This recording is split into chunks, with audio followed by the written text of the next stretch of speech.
De tragique, non, parce que je ne trouverais pas que ce soit quelque chose de tragique. Parce que d'abord, parce qu'on a vu de très belles choses sur les plateformes. On a vu qui n'a pas regardé le jeu de la reine, vous voyez, dans la série la plus vue au monde, qui est absolument formidable. Et donc, ça, c'est des bonnes nouvelles. Maintenant, c'est un grand danger. Le cinéma est un art populaire, c'est pas un art noble, c'est pas un art de musée, c'est un art tout simple, c'est un art pour les enfants. Donc c'est un art fragile. C'est le 7e art, c'est le dernier, c'est un art fragile. Et moi, c'est vrai que voyant cet essor des plateformes, que je trouve une bonne nouvelle, parce que c'est des nouveaux partenaires et puis qu'ils inventent d'autres formes de fiction, etc. Mais le cinéma, la salle de cinéma, vous voyez, les dernières fois que j'étais en salle de cinéma, euh, je vais vous prendre un exemple tout simple. J'ai vu Matrix il y a très peu de temps à une projection clandestine avec mon fils qui croyait le connaître par cœur et qu'il le connaissait que en DVD. Il était dans la salle, il est sorti, vous voyez, il a 13 ans, il m'a dit c'est pas le même film, c'est pas la même chose. C'est juste pas la même chose. Et je voudrais que ce petit miracle qui est de voir des films ensemble ne disparaisse pas. Donc peut-être on sera minoritaire, mais que ça ne disparaisse pas. Et bien sûr qu'on est inquiet que ça disparaisse. Pas en France, pas à Monaco, mais aux États-Unis. Vous voyez, où les salles sont moins puissantes qu'elles ne le sont en Europe.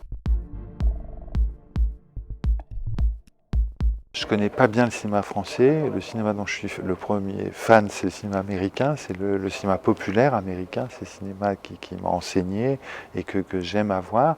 Et je pense, je me souviens plus comment disait François Truffaut, mais vous voyez, c'est un pléonasme quand on dit cinéma américain, puisque le cinéma c'est l'Amérique c'est du cinéma, c'est pareil. C'est le seul pays où c'est pareil. Et donc ce qui affecte l'Amérique, c'est comme en économie, ce qui affecte l'Amérique, vous voyez, on sort qui n'a pas eu peur lors des dernières élections Trump-Biden, vous voyez, on voit bien que c'est le sort du monde qui se joue là-bas. Donc le jour, si par malheur, les salles ne devaient pas réouvrir aux États-Unis, ça affecterait le monde entier. Je pense que les salles réouvriront. Le ministre de la Santé américain a dit qu'elle devrait réouvrir en octobre. Ce serait enfin une bonne nouvelle.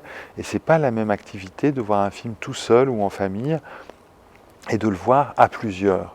Et c'est pas du tout la même activité, ça c'est le miracle du cinéma, de voir des gens qui sont plus grands que soi. Vous vous souvenez la phrase de Godard, quand on va à la télé, on baisse la tête, et quand on va au cinéma, on lève les yeux.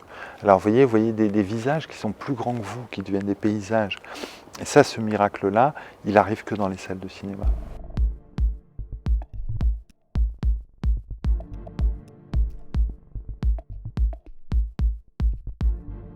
Non, très peu. J'ai une année, j'ai honte de dire ça par rapport à mes collègues et par rapport à tant de gens d'autres métiers qui vivent des conditions difficiles, mais j'ai jamais autant travaillé depuis l'épidémie de Covid. C'est-à-dire pendant le premier confinement, j'ai écrit 2 trucs. J'en ai tourné un juste à la sortie. Alors j'ai tourné un autre truc pour la télé française avec la Comédie Française, une pièce américaine. Et j'ai tourné un film de fiction avec Léa Seydoux, qui j'espère sera visible en septembre-octobre de l'année prochaine. Et on a tourné en décor naturel, et il suffisait de faire très attention, mais comme on fait tous citoyens, chacun a attention à son prochain. C'est-à-dire vous mettez le gel, évidemment les acteurs n'ont pas de masque, comme je n'ai pas de masque devant vous, moi je portais un masque, vous voyez, on fait attention à bien nettoyer les accessoires, etc. Et en fait ça s'est tourné sans aucune espèce de problème, le film était un peu conçu pour ça. Et j'ai un autre projet de film, donc je vous disais que j'en écrivais 2, que je vais tourner en octobre, mais qu'il y a un film qui est un peu plus compliqué à mettre en place. Et donc là, comme tout à chacun, il n'y a rien d'original, on attend le vaccin, quoi. Voilà, on attend le vaccin. On en est tous là. La France attend le vaccin, le monde attend le vaccin. Vous devez attendre le vaccin pour pouvoir tourner Non, non, on pourrait tourner avec, en étant vigilant, il faut être très vigilant. Il y a des mauvais côtés, hein, c'est une épreuve pour tout le monde, hein, le Covid, bien sûr. Et il y a une chose peut-être qui est pas mal, c'est de nous rappeler qu'il faut prendre souci d'autrui. Qu'il faut avoir, vous voyez, c'est cette forme de politesse, ce souci d'autrui. Ça nous rappelle ça, que autrui est vulnérable, que nous sommes vulnérables, et que donc il faut faire attention. Alors, voyez, moi, faire attention aux acteurs, comme c'est mon travail, ben, ça m'est facile, quoi. Je fais attention à leur santé, je fais attention à les préserver.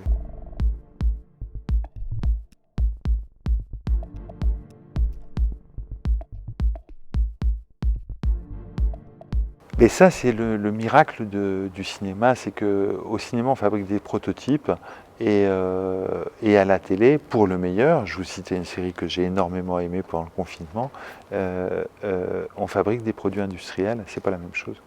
Nous, ce qu'on fabrique, c'est pas répétable. Les exemples, il y en a un million. Il y en a un million. Vous prenez, j'ai parlé de cinéma populaire, les Matrix. Vous prenez Matrix 2, Matrix 3, c'est pas terrible. Et vous prenez Matrix 1, c'est génial, c'est un prototype. Voilà, les types, les sœurs Wachowski inventent quelque chose. Elles sont stupéfaites d'avoir inventé ça. Et c'est merveilleux et c'est imprévisible. Vous pensez, je sais pas moi, Shyamalan. Je prends encore un réalisateur populaire américain. Voilà. D'où ça vient un film de Shyamalan? Pourtant, il fait de la télévision aussi. Hein. Mais au cinéma, ce qu'il fait, vous voyez, le dernier film de Shyamalan que j'ai vu au cinéma, je crois que c'était Glass, c'est stupéfiant.